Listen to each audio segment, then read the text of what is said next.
Let's say that I've got some angle theta right over here. And I'm drawing it on our unit circle with the typical convention that we started with a ray that's along the positive x-axis, and the terminal side of this angle is the terminal side of the angle where it intersects the unit circle determines essentially the sine and cosine of that theta. So the cosine of theta is let me do this in a color I haven't used before.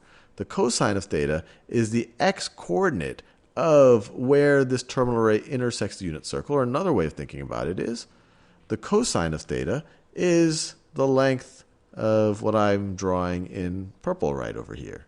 It's this length. That length right over there is cosine of theta. And the sine of theta is the y-coordinate, or another way of thinking about it, the sine of theta is the length of this line right over here.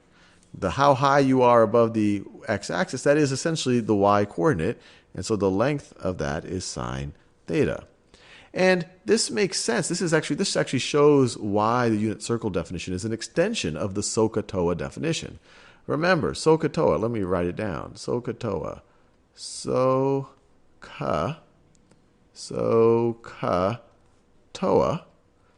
TOA tells sine is opposite over hypotenuse. So if I want to do the sine of theta, what's it going to be?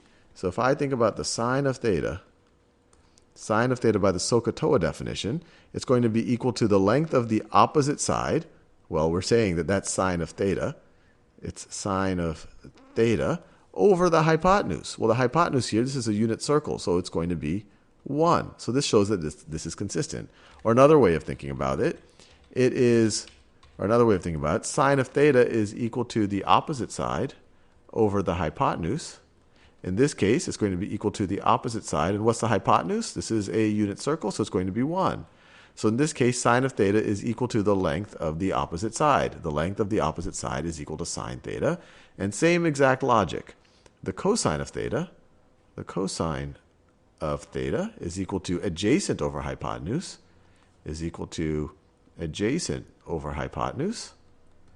And so since the hypotenuse is equal to 1, that's just the length of the adjacent side. So cosine of theta is the length of the adjacent side. So this is all a little bit of review, just showing how the unit circle definition is an extension of the SOHCAHTOA definition. But now let's do something interesting. This is the angle theta. Let's think about the angle theta plus pi over 2. So the angle theta plus pi over 2. So if I were to essentially add pi over 2 to this, I'm going to get a ray that is perpendicular to the first ray, pi over 2, if we think in degrees, pi over 2 radians. So when I say theta plus pi over 2, I'm talking in radians. Pi over 2 radians is equivalent to 90 degrees. So we're essentially adding 90 degrees to it. So this angle right over here, that angle right over here is theta plus pi over 2.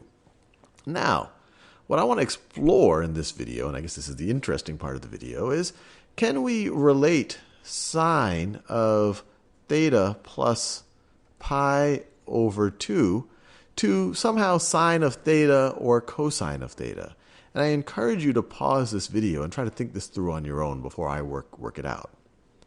Well, let's think about what sine of theta plus pi over 2 is. We know from the unit circle definition, the sine of this angle, which is theta plus pi over 2, is the y-coordinate. It's that.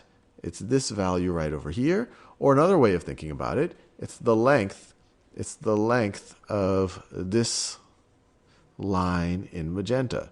This right over here is the sine of theta plus pi over 2. So that right over there.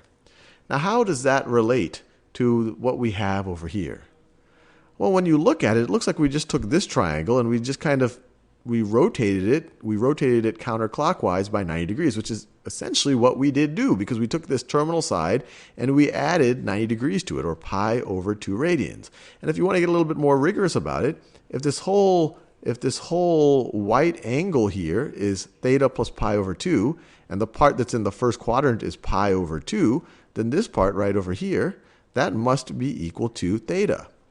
And if we think about it, if we try to relate this side that I put in magenta relative to this angle theta using the SOHCAHTOA definition, here, relative to this angle theta in yellow, this is the adjacent side.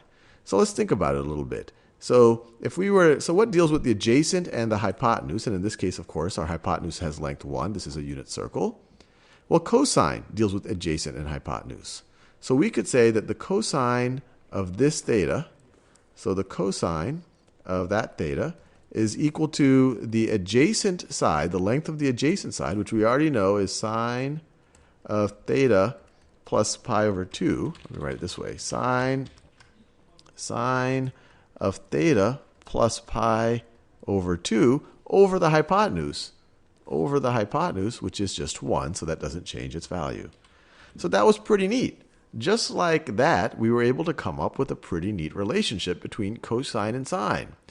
The cosine of theta is equal to sine of theta plus pi over 2, or you could say sine of theta plus pi over 2 is equal to cosine of theta.